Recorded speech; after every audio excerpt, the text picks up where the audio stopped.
Powered by Rev Media. In partnership with TSN, it is Season 5, Episode 5 of the Ray and Dregs Hockey Podcast, and it is presented by our title sponsor, Canadian Club Whiskey. Well, Ray, it's easy to see for those who follow us on the YouTube channel and as we stream on social media that you are traveling back in the saddle for ESPN and ready for what should be a real good opener, right, between the Penguins and, of course, the debut of Blackhawks young star Connor Bedard. I can't remember being this excited about my first opening game I don't know when. Honestly, maybe the change to ESPN because it was so different than everything I had done at TSN for a decade plus. But this is different. I mean, there's so much hype around Connor Bedard, and everybody is genuinely so excited to watch him play and to see how he's going to do. And then it's against Sid, of course, and I'm doing a little research, and I'm like, man, can you believe this is his 19th year? He's been the captain for 18 years. It's he's like a point a game, 18 years in a row, and Bedard's just getting started. And I had this thought, his first 7 games are just crazy. Like where he's in Boston, and then they get Montreal and Toronto and Vegas a couple of times. Like it's really a row of heavy hitters out of the blocks. And I thought, and then it's going to settle down for him. But in reality, it will never settle down for Connor. It just never will. I mean, it never really settles down for Crosby. I mean, you get in the grind of the season and all that, but if you're at the level of Crosby and Ovechkin and McDavid and Draisaitl and those guys, it just never settles down. And he's stepping in. Connor is stepping into his new reality tonight, and I'm so excited to see it. Yeah, there's going to be nervous energy as far as Bedard is concerned, no doubt about that. And then you add the layering of the superstar status of Crosby and, Erik Karlsson. Throw down, there's so many, all-world Pittsburgh Penguins who are still, impactful players in the National Hockey. Who is that for you? And, I mean, you played in an era of great players. You did. But when you broke into the National Hockey League, I mean, who is that player who had been in the league 15 to 20 years where you went, oh boy, I'm on the same sheet of ice as this guy? Well, my first game was against the Bruins to start with. And I was a Bruins fan growing up. And I remember skating around in warm-up and just looking at their jerseys. And I'm like, oh my God, I'm playing the Bruins. I didn't even care who was in the jersey. I was like, oh my God, it's the Bruins. But there was a game, I got a couple of pictures. I played against Guy Lafleur. And he was at the end of his career. He was in Quebec and then with the Rangers. And I'm like, oh my God, that's Guy Lafleur. I could not believe it. He was my dad's favorite player. I said I was a Bruins fan, and Guy used to break the Bruins' hearts every year. And I couldn't believe that I got to play against him. He was, for me, I would say there was 2, him and Gilbert Perreault. And I mean, just an extraordinary talent. And the other thing that's different about then to now, of the many things, I guess, is you didn't get to see him very often, right? It wasn't like we had games every night to watch. You just didn't. And so seeing Gilbert Perreault was a treat. I mean, we saw the Canadians on Hockey Night a lot, but to see Perreault was a treat. And I couldn't believe he wore his pants so low. Yeah. The way he wore his gear, the way he seemed to be able to move his upper body this way and his lower body the other way. Oh, it was so cool. Those were the guys. Yeah, and I mean, that's why I wanted you to jog the history books here, because Bedard has to be feeling some of that, right? I mean, he has to be. I mean, this kid has been a student of the game probably since he could hold a hockey stick. So it's not just about his guy. And Crosby's 100%. So that's really cool. It's our fascination with Bedard. Of course, we want to see how he's going to respond. Game 1, game 10, game 50, whatever. But you kind of overlook the fact that this young star, developing star, is playing against guys who have been there, done that, and are as good as it gets. So Well, I think everybody's looking forward to this one, especially Connor Bedard. How was your Thanksgiving? Little brief, I would think, eh? It was with all brief. the goings on. Yeah. We, so about Friday, we were like, oh my gosh, it's Thanksgiving weekend, because, Cammie was busy. They were, getting through the final part of the preseason stuff. Yeah. And we were, setting the roster and all that stuff. And I'm packing to get ready. The kids had soccer games, and all of a sudden we're like, oh, we don't have a turkey. We were so ill prepared. And as it turned out, I don't know if you've ever had this, Dregs, like sometimes you make all these great plans and it's okay. It's all fine. Yeah. We had a great night. Like we had a great Thanksgiving dinner, and, Landon and his wife were there, and, they're expecting their first in December. So everybody's excited. We had some friends over. As always, there's way too much food somehow. I don't know. Of course. Yeah. I don't know how that happened, but we didn't have any on Saturday, Dregs. We had nothing. We hadn't even gone to the store yet. And we're like, it was so good. Flat out panic on Sunday, but it turned out great. How about you guys? How were the Draggers? Oh, yeah, it was excellent. Did it turn out? Well, you know what? We actually did. We smoked the ribs on Friday, so that was Friday's feast, and it was excellent. Sunday, we went with the traditional turkey, but because the family's relatively small, Katie and Mason were here, and Katie's boyfriend Matt was here. Kaylee, who's Mason's girlfriend, she was tied up doing her own family thing, which was awesome. So I do most of the shopping because I like it. It's therapeutic for me, right? I can just zip through the grocery stores.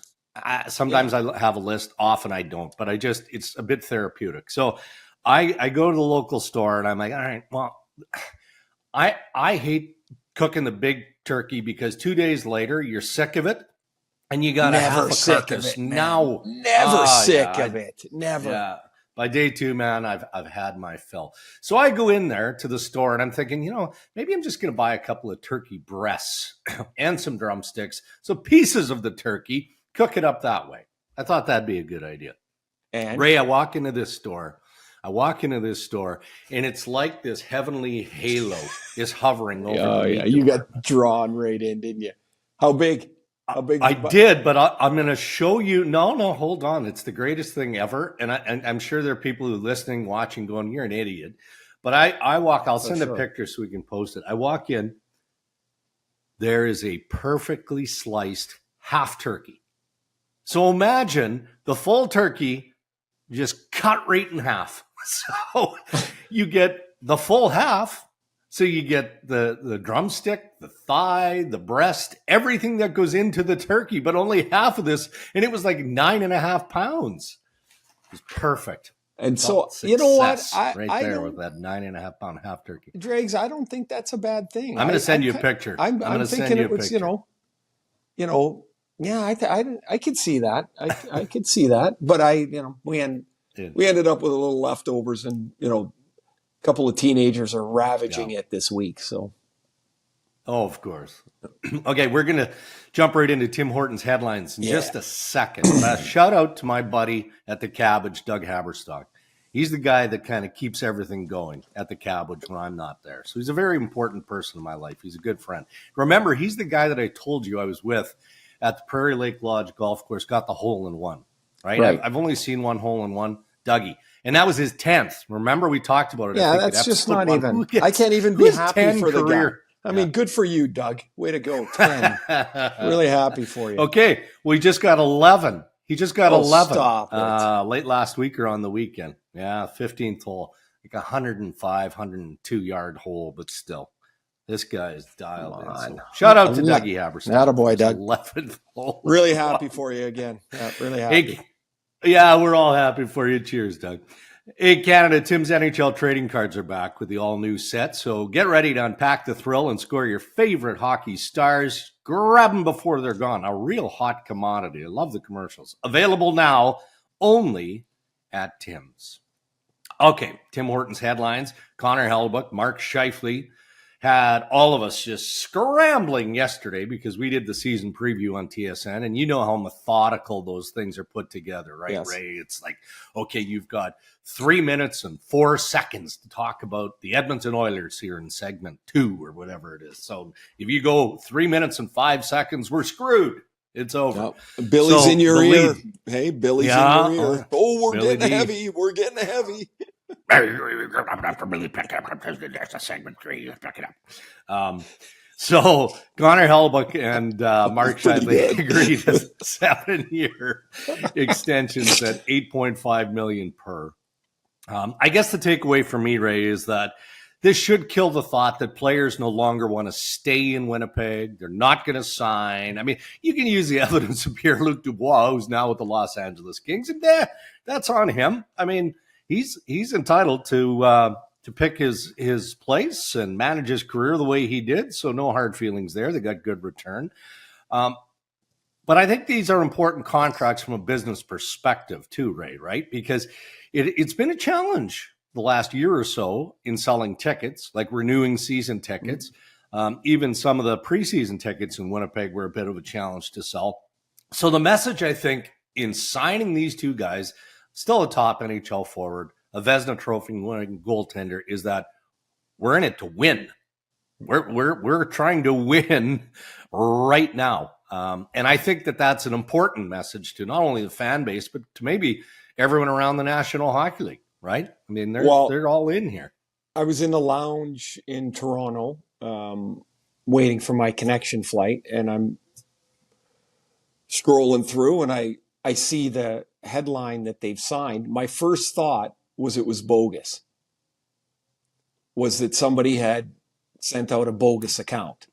Yeah. And mainly because I don't know, I mean, you would know more than me. Like, I hadn't heard one speck of talk that extensions were even really being discussed or were imminent. And, Kevin Cheveldayoff keeps things pretty tight, it seems like, most of the time. Like, you don't hear a lot. And then all of a sudden these two lightning bolts come out, and it's the matching contracts. I do wonder a couple things, Dregs. One is that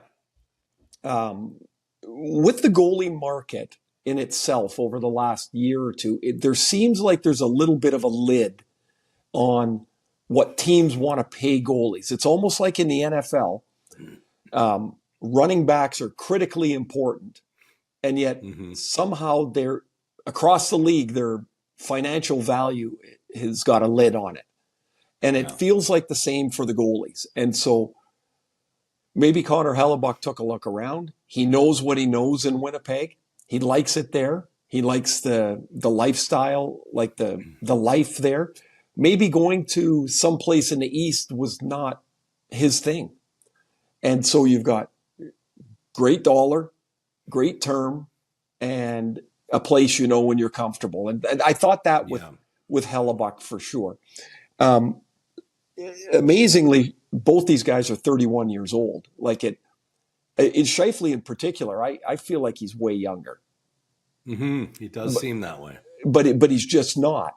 And there gets a point where you're like, okay, so if I leave, what exactly is out there for me? Yeah.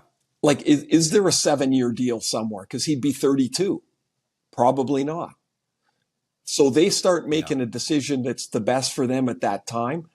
I do think there's a changing of the air in Winnipeg a little bit. A lot of that is, you bring in the LA guys, and that's part of a different culture. And, it is. I talked to somebody yesterday, and they said, like, Alex Iafallo is like, he's a really energetic, useful player. He loves it there. Well, you bring part of what the Kings have been over the last X number of years, and you bring it there. You got Gabe Vilardi, who has, had a breakout year last year. Things change, and maybe for Scheifele, things change a little bit, right? It's because it's not been a smooth road the last couple of years. But to your point, I think this is awesome for the Jets. I think it's awesome for their fans, and it does signal that this team is going to be a good team for the immediate future, because they've got some really terrific players. Connor and Morrissey come to mind. If Perfetti can stay healthy, this kind of feels like a year he could take a jump. This can be a very good team. I agree. Well, speaking of teams, why don't we do a divisional dive? We teed this up last week on the Ray and Dregs podcast. So what we're looking for here is just the teams that some of them are going to be obvious, maybe less obvious to people who don't, kind of pay close attention to each division in the NHL. But I want your thoughts on the teams that you think are poised to do something, maybe go up the division, conference, maybe go down. So let's start in the East, in the Atlantic, with, I guess, the Toronto Maple Leafs. What are your thoughts on the Leafs? We did the poll yesterday on the season preview, and I think off the top of my head, I feel like the consensus was either number 1 or number 2 in the division, and that seems about right in the Atlantic, doesn't it? Yeah, I think the seas have parted for Toronto in that division. Like the teams have taken steps back. Younger teams aren't quite ready to challenge for it. Florida's, decimated by injury to their blue line to get going, and now they lose Sam Bennett for a few weeks, it sounds like, at least, to start. And so I think Toronto's going to be a really good regular season team. Of course, like everybody, I didn't have Fraser Minton on my Leafs roster to start the season. Good for him. What a great camp he's had, and changes really what they were thinking about. It moves Nylander back to the wing where he's probably best or most comfortable. And I think the Leafs win the division. I still don't know if this is a different story come playoff time, but because they seem like a team that'll win. They're going to win a lot now. I think Matthews is going to have a monster year. I just kind of feel it. Like I picked him in my preseason stuff to win the Rocket. And so you're talking 60 plus, high 50s. Yeah, high 50s for sure for him is kind of where I have him. But I think Toronto wins the division. I think, and one of the reasons is Boston's going to have to take a huge step back. There's just no way they're going to. They had a league record points last year. They're going to come back off of that total. I think as many as 35 to 40 points. I still think they're going to be good because they won't give up any goals. They got a terrific defense and excellent goaltending. The goals are going to be harder to come by. And so I still think Boston's good, but I see them more in the 100-point range, not in the 110, 120-point range. Right. Tampa Bay, how do they set up for you aside from, again, the obvious and big question in goal?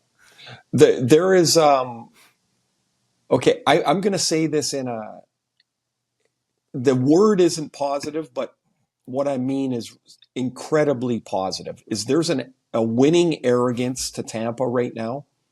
And over the past number of years, they just know how to win. They have an excellent coach. Their best players are still in the part of their careers where they're the best players. They haven't started to slide away yet. And so I think they're going to be a really, really tough out this year.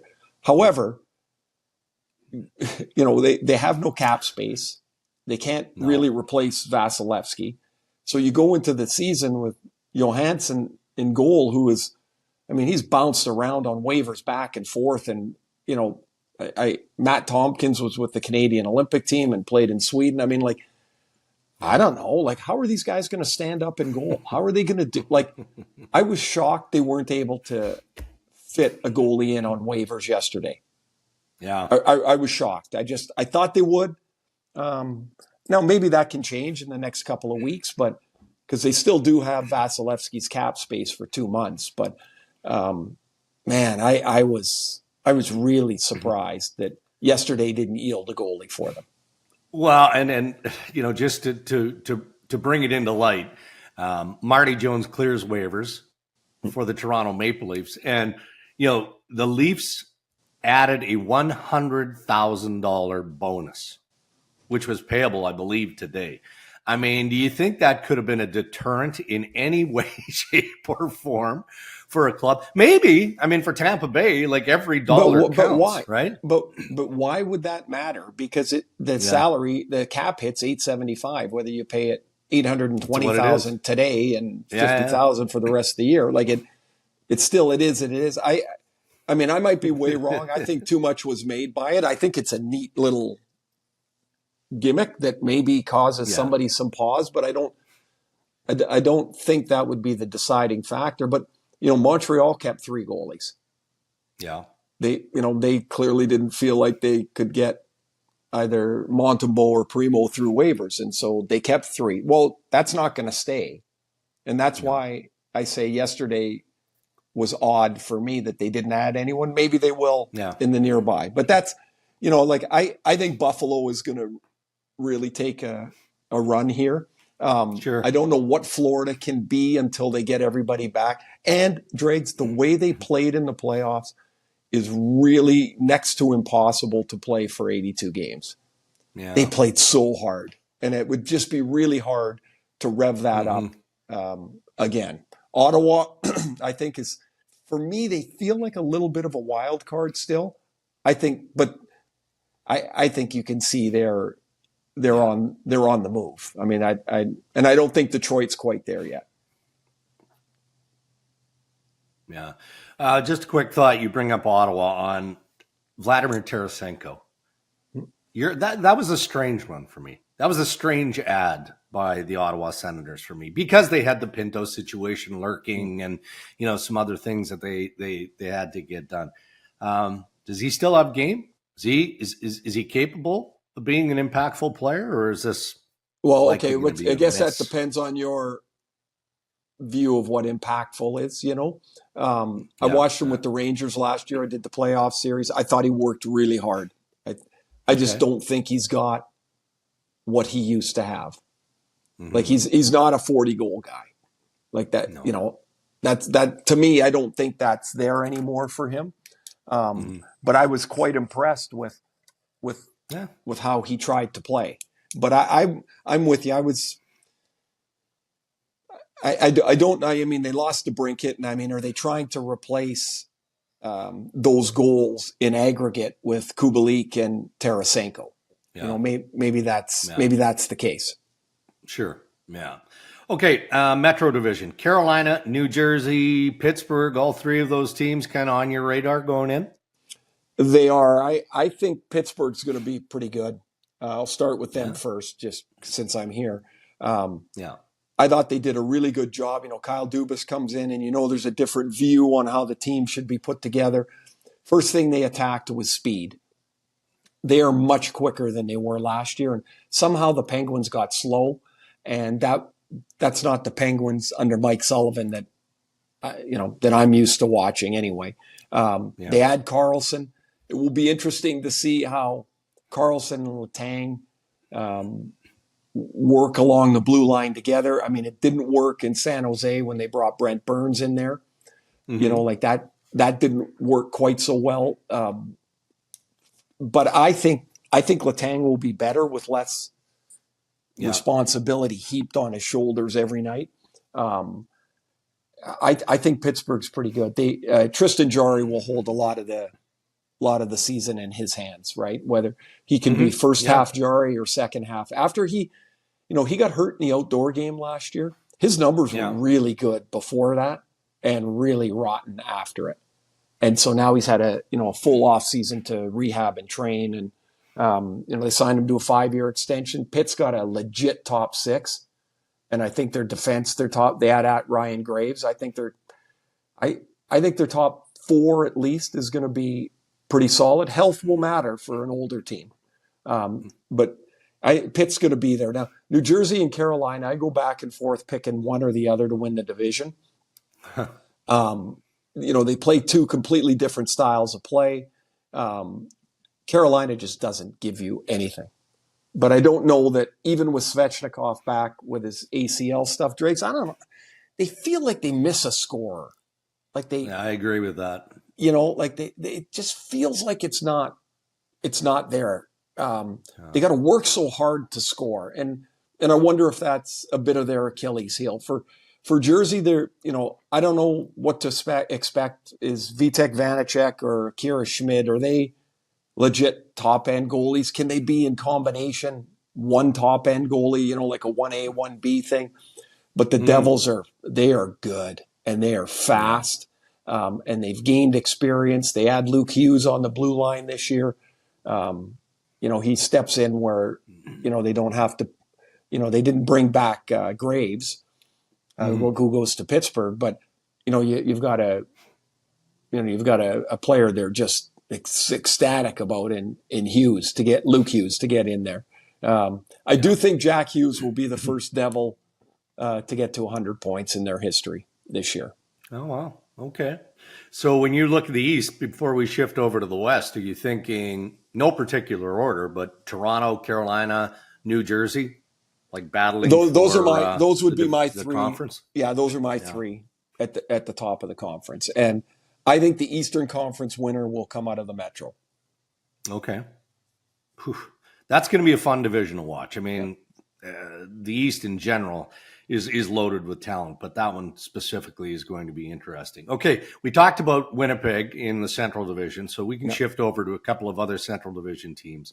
A lot of love for the Colorado Avalanche on our season preview. A lot of love for the Avs, and deservedly so when you look at that roster.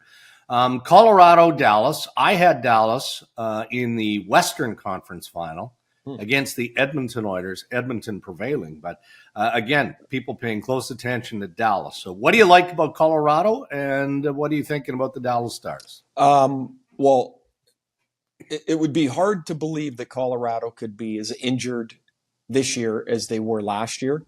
They were just crushed all season long. It never ended. And of course, they don't have Landeskog this year, right? He's not going to be there. And so they're, can Jonathan Drouin find a little magic with Nate McKinnon? They bring in Ryan Johansson. I think that helps in that second spot that they lost when Kadri left. That was a little out of depth, I think, for JT Compher. Yeah. They bring in Miles Wood and Ross Colton. They've changed their team. Health will matter a lot. They do not have an established backup. Alexander Georgiev had a really good first year in Colorado, but Justus Ananen's their backup. And they picked up a young guy from Arizona yesterday, but that seems more like depth than anything else. Maybe those two will compete for that spot, but I think Colorado's really good. I like them a lot. I like them a hair better than Dallas, mainly because I love Miro Heiskanen, but I don't love the Dallas defense past it. Okay, yeah. And so I think they might be a little slow, and they also had Hintz and Robertson had career years last year, like big career years. Is that the norm, or is that a one-off? I don't really know. And so anytime I see players with career years, I just myself, I take a half a step pause with them. I think Dallas is just a hair below them, below Colorado. And then when I look, then I get into Minnesota and Winnipeg are in that fight for the 3-hole there. Right. Okay. Pacific Division. Not a lot of talk about the Vegas Golden Knights. At least they should talk about their rings. How about those rings? Amazing. They're beautiful, but I'd be terrified of losing the top of that thing. I guess you don't wear it, right? You don't wear it that often. Well, I don't think it's put together like our Cracker Jack rings or whatever we got together. I think the top stays on it, Yeah. Pretty amazing, though. I thought, pretty cool. Yeah. But from a hockey standpoint, there has been almost no turnover in Vegas. And yet we're looking at that Western Conference.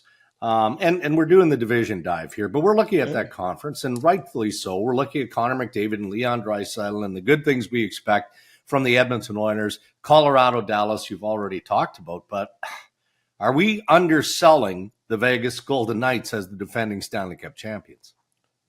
I don't know. I mean, maybe some people are. I don't see any way that the Pacific isn't settled with Edmonton and Vegas. Like they're a step above everybody, right? Mm-hmm. And so I don't give them less respect. I think it's amazing that they're able to bring back 19 players off of that team. It's like astounding. I go back to that series, and that series was 2-2 at one time with Edmonton. Mm-hmm. And, if Edmonton gets through, maybe we're talking about Edmonton. I think we are talking about Edmonton as Stanley Cup champions. Right. And so Game 5 turned out to be, a remarkable turning point. I have Edmonton ahead of Vegas, but I just, it's because I had to put somebody ahead of somebody, right? Right? Like they can't both be there. But I think I think those two teams are the class of the Western Conference. Mm-hmm. Where do you see Seattle sliding in? Some people, right or wrong, think that maybe Seattle goes back a notch. And I'm not there. I'm not there. But I'm also uncertain as to what we should expect from the Kraken this year. I do have them sliding a bit. Okay. And again, just as I mentioned earlier, only because it is impossible for players that have career years across the board to have career years again across the board. Like there's a good many players there that just really struck out and had unbelievable years. And I don't see that happening again and again and again, right? Across the board. So I do think like the speed they play, they led the NHL in 5-on-5 goals last year. I don't know, like, is that going to happen again? Like, I guess it could, but I just, they could. I do have them taken half a step back, and that puts them into a kind of a grouping of teams there, right? That make you go from a playoff lock to a bubble team in a hurry, and which is what Seattle was last year. But because they made it in as a wild card. But man, there's not many sure things. That's for sure. Edmonton and Vegas, those are sure things. Yeah. Okay. So recap for us then. Who do you see win in the West? And then give us a winner of the Eastern Conference, and that sets up a Stanley Cup final, and then your Stanley Cup prediction. I have Edmonton and Carolina in the Cup final, which would be, I think, 06 was the last they played in 06, did they not? I think that was their or 06. All I remember is the horrendous travel. Okay, Dregs, I was just going to bring up I have never seen a grumpier group of humans after Edmonton won in Game 6, and they had a media charter that had to cut back right away because I don't know, there was some availability the next day or something. We landed in Carolina at like 6 a.m. And it was a grumpy group of people getting off that thing. But if Jersey beat Carolina, I wouldn't be shocked there either. But I think it's either I took Carolina, but it's out of the Metro and it's Edmonton for me. And then that's what I got. Okay, well, as I acknowledged, I took Edmonton, Toronto in the Stanley Cup final. I laid the birth certificate right on the desk on set for the preview show and have Edmonton winning the Stanley Cup final. So, just think of that travel, and just think of never mind the travel. Think of the craziness, the energy. Yeah. We might have from a Canadian perspective. You might have to dig out like some old footage of that guy in Montreal that came flying across the set when Bobby Mack jumped up like a linebacker. Was it in Montreal or was it in Carolina? No, was it or is it in Carolina? That guy didn't make it very far. And we can't repeat, even on a podcast, we can't repeat what Bob actually said to the guy as he was zipping through, but it was high-end comedy. I think we can dig that footage up from the archives at TSN. We just have to mute it, obviously, because Bob was fearing me. He was, he was where did this guy come life from? fear. And I don't know. He showed some quick feet there, the big man.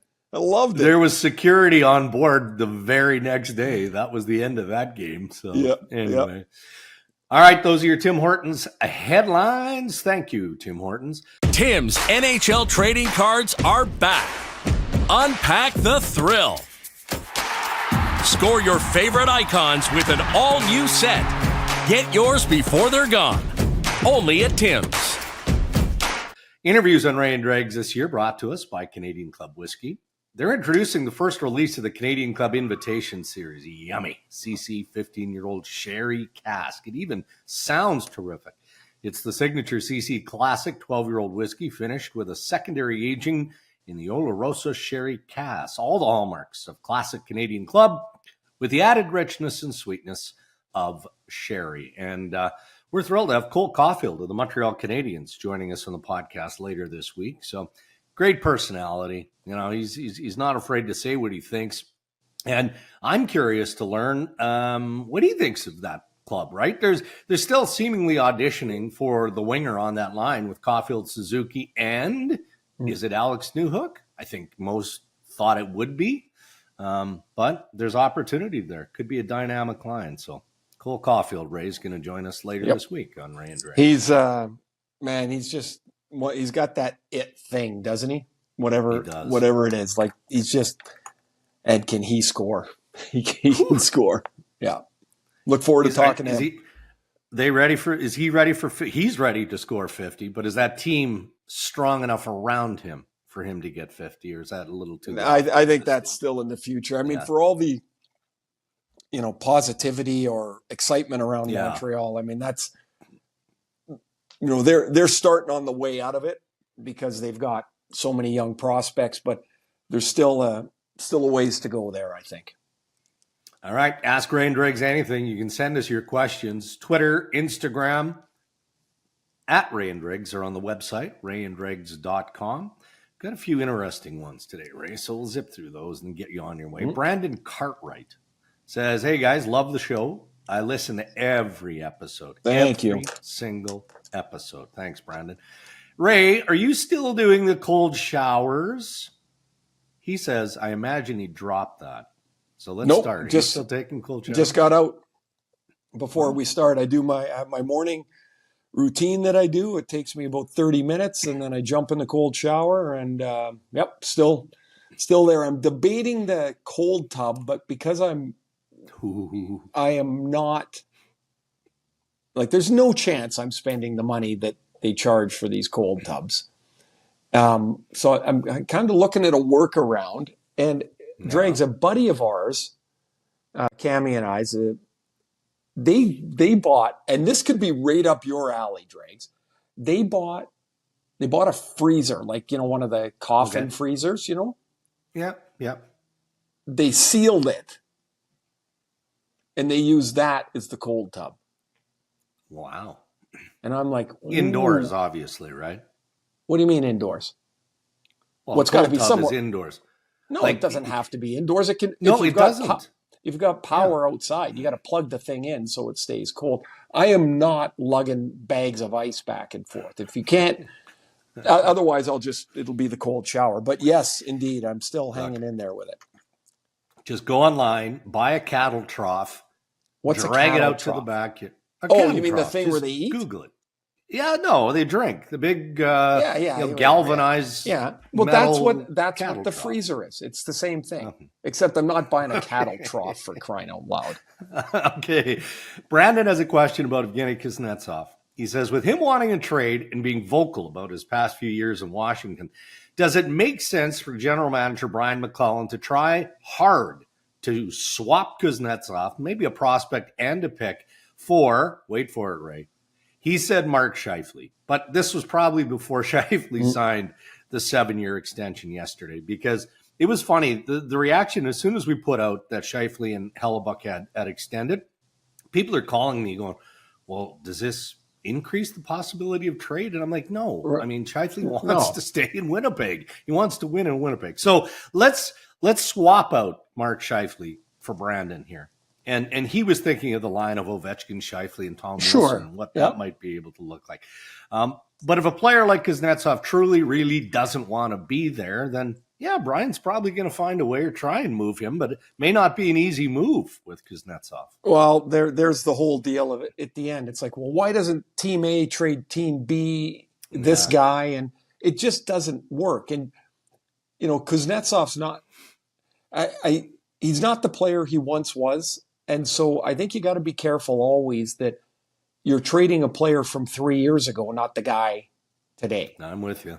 Yeah. And so I think Kuznetsov sits in that. Like the danger with asking for a trade is the answer might come back, yeah, I can't trade you. Yeah. And that very well could be. I still think, like, is he a 50-point or 60-point guy? I don't see why not if he's on a power play and stuff, but things have to be the right place for him. And I think that's a tough move. I don't know his contract status. Do you know, Dregs? Does he have 1 year left? I think so. I'd have to double check, but his name has been out there for so long. Yeah, he said, though, that I read something. I'm in Washington on Friday, and I was doing some reading, and he said, that was an old request. He was frustrated, and it's a new year, all that sort of thing. So I just think he would be a tough move. So he's got 2 years left with a modified no trade at 7.8, right? So this year and next year, that's 7.8 million. So. Okay, so if you're doing that, you're retaining a lot of money, and I just don't see it right now. Okay, Rob says, love the podcast. I love the Blackhawks as well. What is the role of Corey Perry and Nick Foligno, Ray, both on and off the ice, in terms of prepping Connor Bedard for the NHL? And then Rob wonders who helped you as a rookie, Ray, or did you then mentor somebody later in your career? So I think Perry and Foligno's job first is to play. And they're not there as coaches; they're there as players. Secondarily, is to set an example of what a pro is. For they're starting tonight, and they got 3 defensemen that are 22 and under. Show them what being a pro means. About, oh, you're tired today? Too bad. Get in the gym. You travel a certain way. You get to work, and you're losing 5-1. Because they'll have some nights like that. You're losing 5-1. Well, this is how you play. I think there's a lot of value in older players like that. For me, the guys that I learned a bit from, Brent Peterson would be the first guy that comes to mind for me. Nice. Brent was a centerman near the end of his career. He actually went into coaching right after. And he was always he was good to me, but he was kind of hard on me too.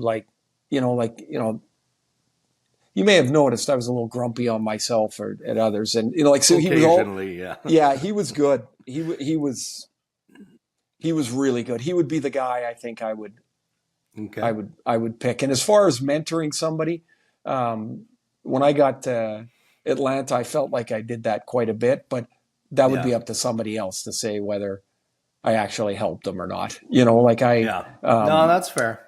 That's fair. I like doing it though. Yeah, I like doing it. I liked being available. Final question. Ask Ray and Dregs anything. Ricky Abarno.